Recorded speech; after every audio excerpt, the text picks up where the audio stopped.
right, sir? Okay, so have you had a chance to review the numbers there? Yeah, I glanced at it this morning. Okay, so I have a couple questions. First, the poll found that 56% of likely voters approve of the job that you're doing in office. What's your reaction to that stat, and how do you feel voters have been responding to your tenure thus far? Well, we finally have the noise of a very bruising election behind us, and I think there's clarity in the work that we've been doing in my office to support an agenda that really is the people's agenda. They've made that very clear during SA 2020 and all the conversations that we have at the front doors of their houses to making sure that we're delivering a better quality, stronger economy, and a great quality of life for everyone. In addition to that, 45% of people polled said they believe San Antonio is heading in the right direction. Do you think voters are buying into the vision that you and the City Council have set out for the future? I believe so, and that's reflected in the results of elections. It's reflected in the sentiment in these poll numbers.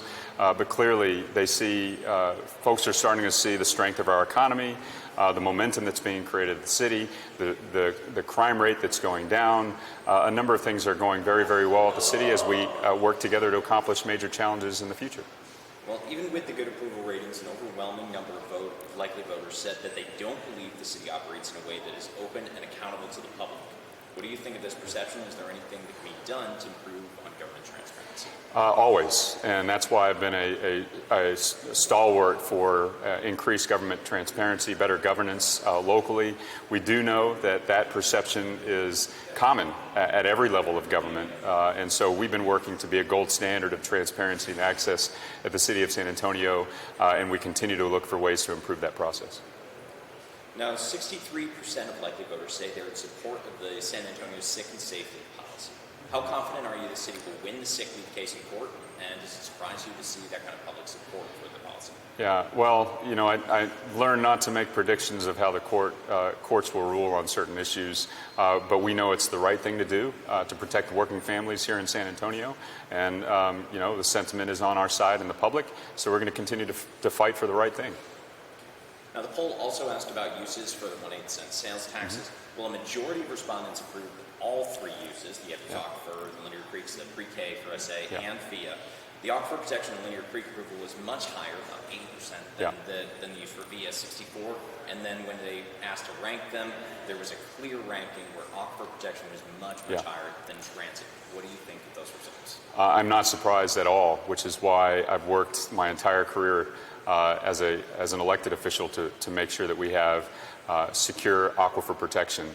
And so that's been the part of this plan from the very start, is to make sure that we secure a long-term source of funding for the aquifer protection program, and then we move on also to tackle the other major challenges of the community that are clearly supported in those questions as well. But I guess when it comes down to trying to vote for them, do you think voters are going to get hung up on the fact they are not voting for aquifer protection, they're voting for transit, which they rank lower? Not if we make sure we have a solid and secure source of funding for aquifer protection in the future, which is exactly what we're working towards right now. Okay. Additionally, others say they prioritize protecting the aquifer more than anything else when they were asked what their priorities were. I think it was 89%. Yeah. Again, it seems like it's going to be an uphill battle trying to convince people that the aquifer is not getting shortchanged by using the sales tax for something else. No, again, I'm not surprised by those numbers. In fact, I share that sentiment. The most important thing we can do in this community is make sure that we have our aquifer protected, which is why I'm working towards a long-term, secure, and sustainable source of funding for aquifer protection in the future. It does allow us also to accomplish these other major challenges that include public transportation and the education of our youngest residents. So we can do these all if we do them right. And so I'm working right now with our colleagues in all, in SAWS, as well as the City of San Antonio and the aquifer protection community to make sure that that program continues and is sustainable.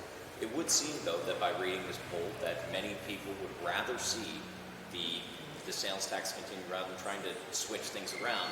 They want to see the sales tax continue for the aquifer program. Things not just listen to the voters; they obviously want this.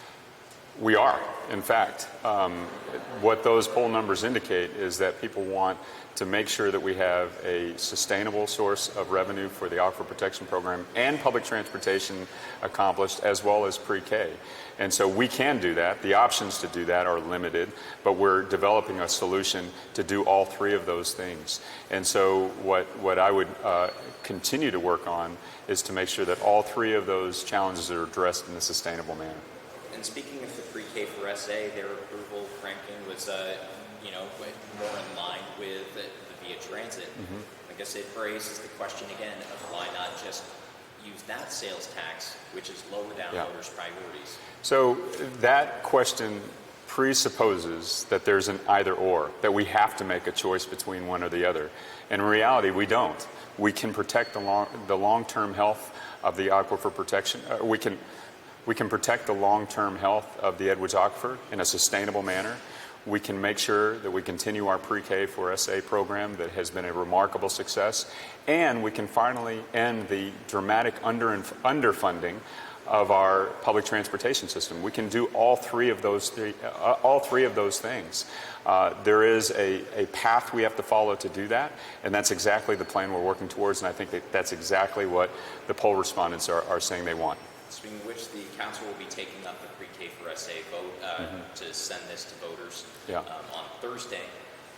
Why send it during this election, on the May election, while the rationale has been sending transit to November? Why have them on two separate ballots? There's several reasons.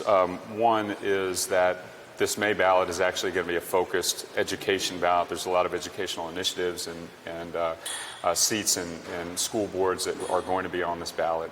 But the other reason is that the school year starts in the fall, and so it takes a degree of certainty and preparation time to be prepared for the school year. And for us to do that with pre-K for SA, they've got to know that the funding is in place.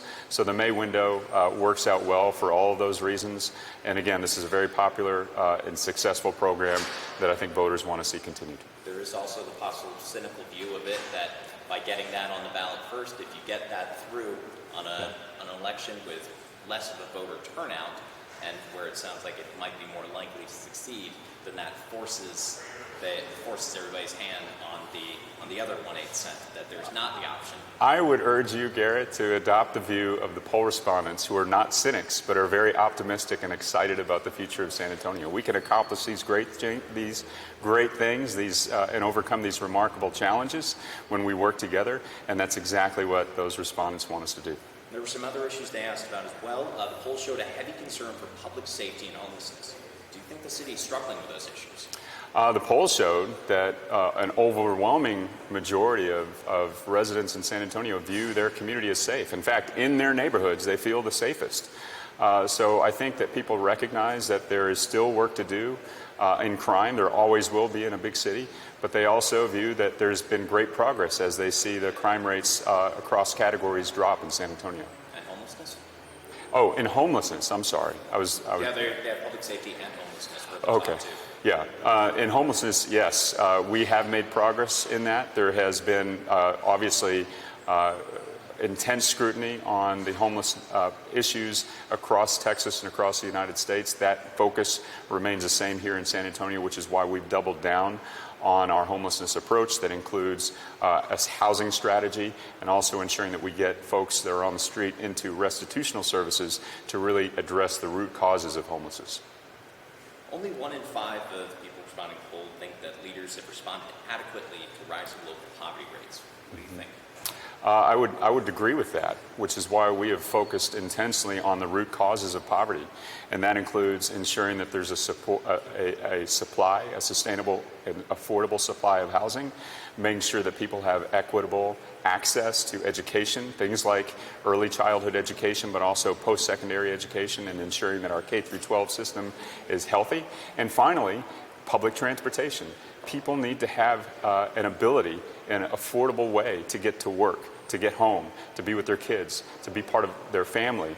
And so public transportation is one of those really important things that we have to tackle as a community if we're going to get serious on poverty. Do you think that the voters are going to believe that's enough? Or do you think they're looking for something else as far as combating poverty rates? Yes, I mean, what ultimately people are going to want to see with poverty is the number decline. But we have to work on these major fundamental building blocks of the city, which is what we've been devoted to over the last couple of years since I became mayor. The other thing that you're going to see is that we finally have a poverty report, an analysis of the issues related to poverty across our community that's beginning to go through our city council to develop policy guidance and take the issues of poverty into a policy-making process that allows us to tackle it in a number of different ways. Are there any other results from the poll that stuck out to you? You know, what really, and I've only glanced at them briefly, but I think the biggest takeaway for me is that people are optimistic about the future of San Antonio. People are excited to live here.